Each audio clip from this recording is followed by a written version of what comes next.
Greetings YouTube, Joe here with Cullination Media, and welcome back to another episode of Metroid Prime. This is episode number 5, and we are starting this episode from save station number 2, which is where I saved at the end of the last episode, after getting the charge beam, of course. And yeah, the more I think about it, the more I kind of wish that there was a little bit of a boss fight, like even just a mini boss fight, just to get the charge beam, because the charge beam is an awesome weapon. It's something you'll use for the rest of the game. I mean, I guess so is the morph ball and missiles and all that stuff, but I don't know. I always felt like there was something missing with there not being a fight there. Anywho, you're going to want to make sure that you knock out all of these shriek bats and blast caps that are all over these platforms. We're going to have to eventually jump on all of them because we don't have a better jumping technique right now. There's actually some shriek bats up there as well, and I think I just killed all of them, or most of them. And yeah, I always miss that jumping across. No, I forgot about those. Thankfully, if you move quick enough, the shriek bats really aren't that much of a problem. There actually is going to be a missile expansion on top of this roof here, but we just went under, but we can't get it right now. We need, again, the better jumping technique, and we're going to have to come back later on. So, Anyway. Oh, look, ions. But now we can destroy them, so they're not really that much of a problem anymore. That part's cool. Alright, in this room, obviously there's shriek bats, and you can see the doorway across the way is blocked off. And that usually means that we have to unlock something or hit some type of a switch or something in order to unlock it. But we can't actually do the puzzle in this room yet, and that's because we don't have the morph ball bomb. So... oh, what is that? Yikes, that's big. Stone Toad preys on creatures smaller than itself, vulnerable only from within. A stone toad is able to remain still for days. It preys upon creatures smaller than itself, inhaling them whole. Anything it finds undigestible, it regurgitates. Stone toads use their tusks as a last resort in combat. So, since it said that they are only vulnerable from within, no beam attacks are going to do anything, and we're going to have to use the morph ball bomb after we get it, and that's what we're going to be doing right about now, through here. Mini boss battle time. This one's actually a pretty cool one, I have to say. Alright, so it looks like a giant war wasp hive up there, and oh, a drone of some sort, and it has flamethrowers. Awesome. Incinerator Drone, programmed for high temperature waste disposal. Device schematics indicate a high risk of malfunction when internal power core is damaged. Unit has minimal combat programming, but can defend itself if necessary. This drone's intense heat blasts compensate for its lack of battle prowess. Okay, well, all that aside, it's still a freaking flamethrower, with a double-sided flamethrower at that. So, what do we have to do? Avoid the flames for now, and then, there we go. The red weak point will come out of the top after a little bit. After which point, after you shoot it, it's going to light the hive on fire, and it's going to agitate the barbed war wasps. Airborne insect with the ability to launch its stinger at prey, a highly aggressive member of the war wasp family. This insect can propel the tip of its stinger up to 20 meters. It's a long way. The stinger tips regrow seconds after launch and contain an acidic compound designed to pre-digest prey. So we're in trouble if we get stung by these guys. So they're going to continue coming out now while the Incinerator Drone shoots flames at varying angles. This is where you have to learn how to multitask. When it's tilted up, you can just kind of scoot under it. However, when the flame is tilted downwards, you're going to have to jump over it in order to avoid it. Also, killing the war wasps is a very good idea, not only because they're trying to attack you most of the time, but also because they're going to leave health and missiles and stuff. Mostly health, because you don't need missiles in this battle at all. And yeah, I think it takes 4 hits. So after the war wasp hive eventually is destroyed, we'll be good to go. So we have one more. I think that was 3. And I think now it's going to move all over the place, and it's kind of wacky. I always like this battle, though. I think it's pretty cool. Yeah, it'll change angles, too. Crap. No! How did I not know that that was there? And there we go. And the Incinerator Drone has completely destroyed the War Wasp hive above, and as it explodes, it leaves behind a new upgrade for us. You guessed it, the Morph Ball Bomb. And now we can destroy things that I believe are made of sandstone and telluric alloy. So that part's cool.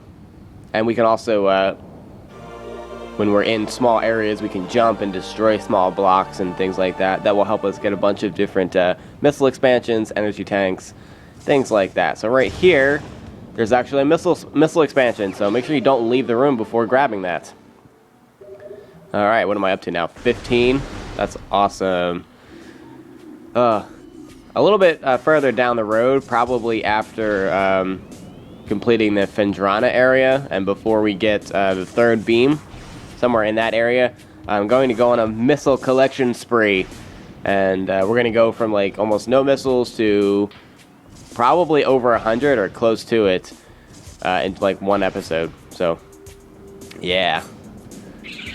Oh yeah, we can kill these guys now too. So once they digest you, you can use a Morph Ball Bomb, and that will explode them. Standard Morph Ball slot. This slot is active. Inserting the Morph Ball and detonating a bomb will usually cause these slots to send electrical impulses that can activate different types of devices. Okay, so this is actually going to be a timed event here that we're going to be doing to open the door in this room. So first thing you want to do is jump into the slot and use a Morph Ball Bomb, and that will drain the water in the room. All of it, actually. And you can hear that there's a time limit.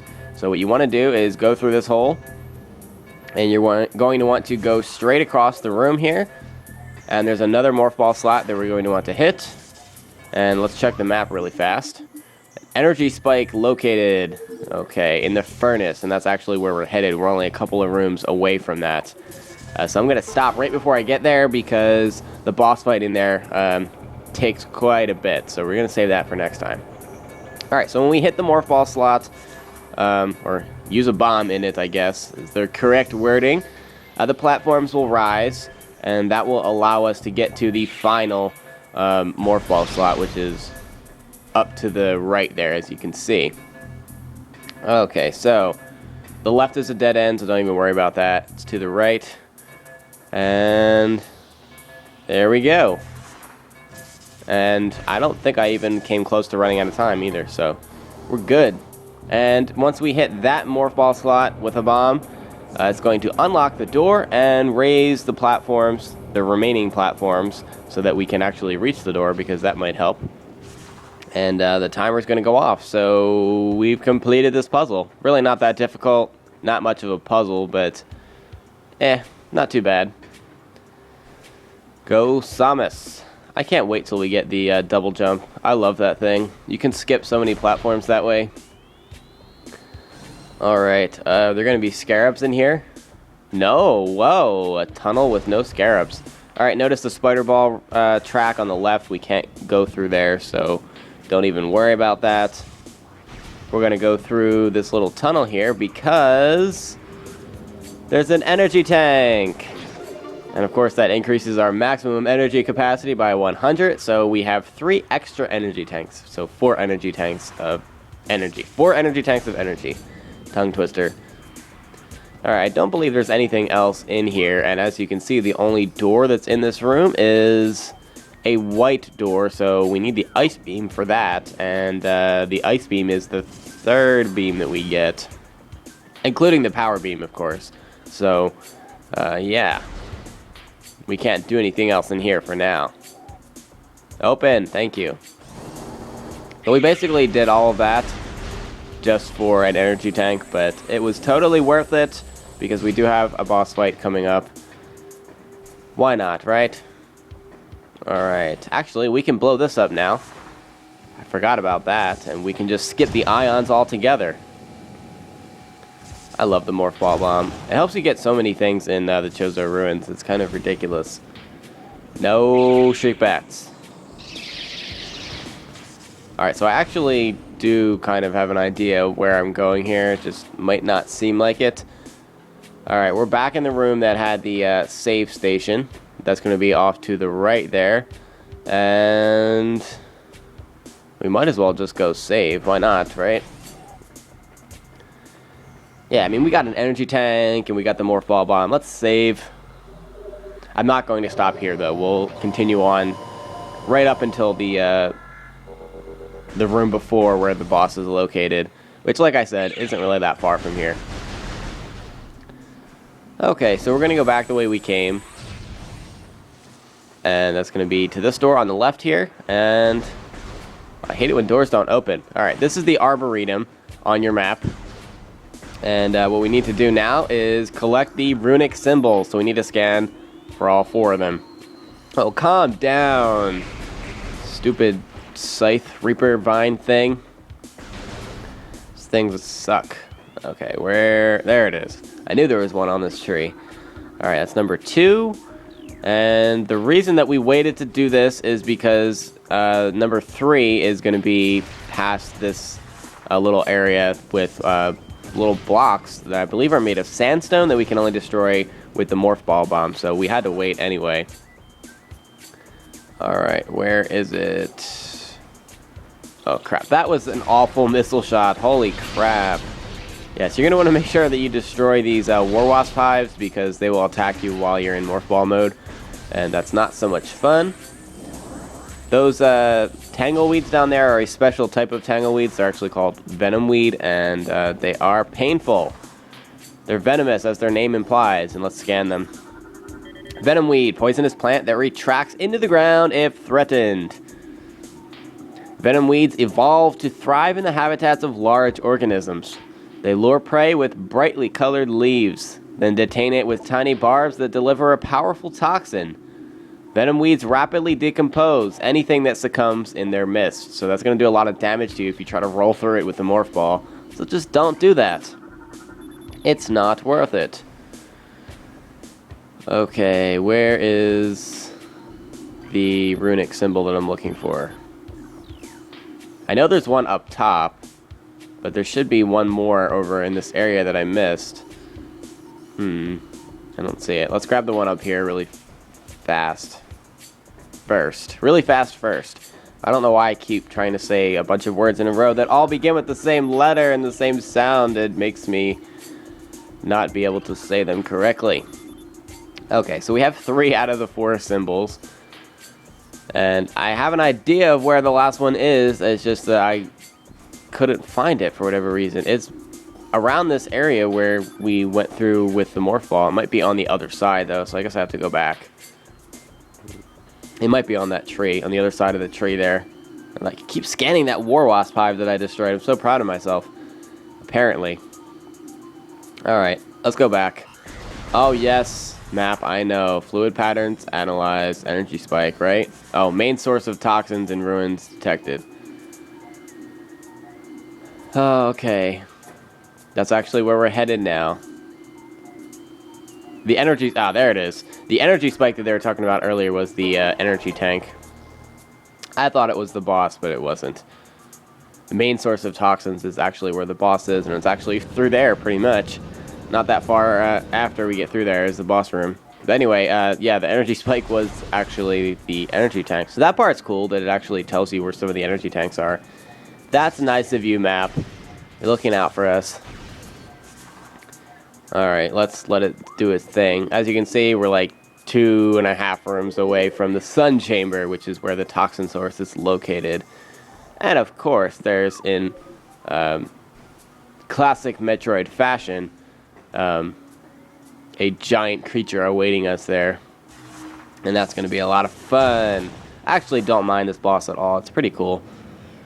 Alright, we'll use a missile to open that door, and... oh, Venom Weed everywhere. And Reaper Vines. This room is really annoying. You have to be kind of fast with your beam, because the Venom Weed will come back out of the ground, and you'll be screwed. Okay. Looks like we have one more room to go. So we might as well just do it. More Venom Weed, more Reaper Vines. Nothing out of the ordinary. Ah, crap. Okay, at least the Reaper Vine, not the Reaper Vine, the Venom Weed came back before I even walked over it. Otherwise, I would have been hurt. Oh yes, I didn't scan these. Ultra Energy replenishes 100 units of energy. That's just awesome. So if you're low on health, make sure to grab those.